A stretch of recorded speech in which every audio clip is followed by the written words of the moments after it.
میرے آقا صلی اللہ علیہ وسلم کا گزر مدینہ منورہ کی گلی سے ہوا اور نبی کریم صلی اللہ علیہ وسلم نے دیکھا کہ ایک اندھی عورت ٹھوکر کھا کے گرتی ہے اور دیکھا کہ کچھ اوباش نوجوان اسے دیکھ کر ہنس رہے ہیں، اس کا تمسخر اڑا رہے ہیں۔ میرے آقا صلی اللہ علیہ وسلم آپ دیدہ ہو گئے، نبی کریم صلی اللہ علیہ وسلم کی آنکھوں سے اشکوں کی برسات جاری ہو گئی۔ میرے آقا صلی اللہ علیہ وسلم رو رہے ہیں اور پھر اس کو اٹھاتے ہیں، گھر تک پہنچاتے ہیں۔ سنن ترمذی کی روایت ہے، میرے آقا صلی اللہ علیہ وسلم گھر تک پہنچاتے ہیں۔ اس کے بعد ہر روز میرے آقا صلی اللہ علیہ وسلم اس کے لیے کھانا دیتے ہیں۔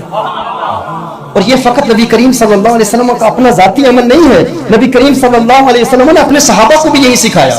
میرے آقا صلی اللہ علیہ وسلم کے صحابہ کا کردار دیکھیں کہ مدینہ منورہ میں ایک بوڑھی عورت جو نابینا عورت تھی مدینہ منورہ میں رہتی ہے اور اس کا کوئی والی وارث نہیں، کوئی مددگار نہیں، کوئی اس کی دیکھ بھال کرنے والا نہیں، اور ایک شخص اس عورت کے گھر میں آتا ہے، ہر روز اس کی خدمت کرتا ہے اور اس کے گھر کو صاف کرتا ہے اور پانی بھرتا ہے، اس کے لیے کھانے کا اہتمام کرتا ہے۔ یہاں تک کہ پرانے زمانے میں جو امیر لوگ ہوا کرتے تھے نا، وہ واش روم بھی اپنے کمرے میں استعمال کرتے تھے۔ رات کے وقت ان کے غلام آتے، نوکر آتے تو ان کا پیشاب اور پخانہ وغیرہ نکال کے باہر جا کر پھینکایا کرتے تھے۔ یہ خاتون نابینا عورت ہے اور ایک فرد اس کے گھر میں آتا ہے، ہر روز آتا ہے اور اپنے علاقے کا امیر کبیر شخص ہے اور اس کی ایسے خدمت کرتا ہے کہ اس کے گھر کی صفائی کرتا ہے، اس کے کمرے کی صفائی کرتا ہے، اسے کھانا کھلاتا ہے، پانی بھرتا ہے، یہاں تک کہ اس کی واش روم کو بھی اس طریقے سے صاف کرتا ہے، ہر روز صفائی کر کے جاتا ہے۔ ایک روز سیدنا فاروق اعظم رضی اللہ تعالی عنہ نے اس نابینا خاتون کے دروازے پر دستک دی۔ اس نے کہا کون ہے؟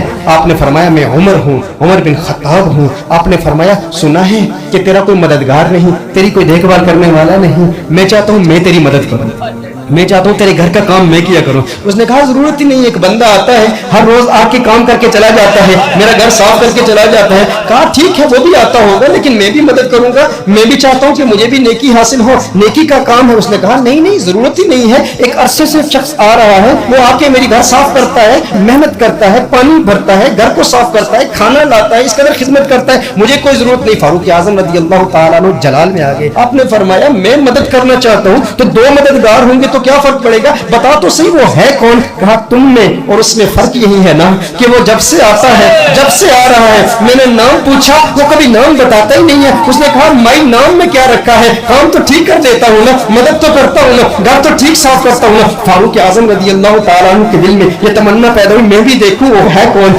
کہا کہ میں چھپ کے کھڑا ہو گیا، دیکھتا ہوں کہ فجر کے وقت ایک شخص اپنے چہرے پر نقاب اوڑھے مسجد نبوی شریف سے باہر آتا ہے اور پاؤں اس کے ننگے ہیں، جوتے نہیں پہنے ہوئے۔ فاروق اعظم فرماتے ہیں میں تعاقب کرتا ہوں، میں دیکھتا ہوں کہ وہ اسی اندھی بوڑھی عورت کے گھر میں جا رہا ہے۔ میں نے کہا ہے اللہ کے بندے ذرا چہرہ تو دکھا، بتا تو ہے کون، اپنا نقاب تو اٹھا۔ کہا میں قریب گیا، نقاب اٹھایا، کیا دیکھتا ہوں یار غار صدیق اکبر رضی اللہ تعالیٰ عنہ ہے۔ صدیق اکبر ننگے پاؤں ہیں، جوتے نہیں پہنے ہوئے۔ میں نے کہا صدیق اکبر جوتے کیوں نہیں پہنے ہوئے؟ صدیق اکبر فرماتے ہیں میں چاہتا ہوں میرے جوتوں کی آہٹ تک نہ پہنچے، یہ راز ہے، میں چاہتا ہوں یہ راز میرے اور میرے رب کے مابین رہے، کسی کو پتہ نہ چلے کہ میں اس کی مدد کرتا ہوں، میں اس کی خدمت کرتا ہوں۔ ہے صدیق اکبر کب سے اس کی مدد کر رہے ہیں؟ فاروق اعظم نے عرض کیا۔ صدیق اکبر فرماتے ہیں یہ نہ پوچھو کہ کتنا وقت گزر گیا، بس یہ دعا کرو کہ اللہ اس خدمت کو قبول کر لے۔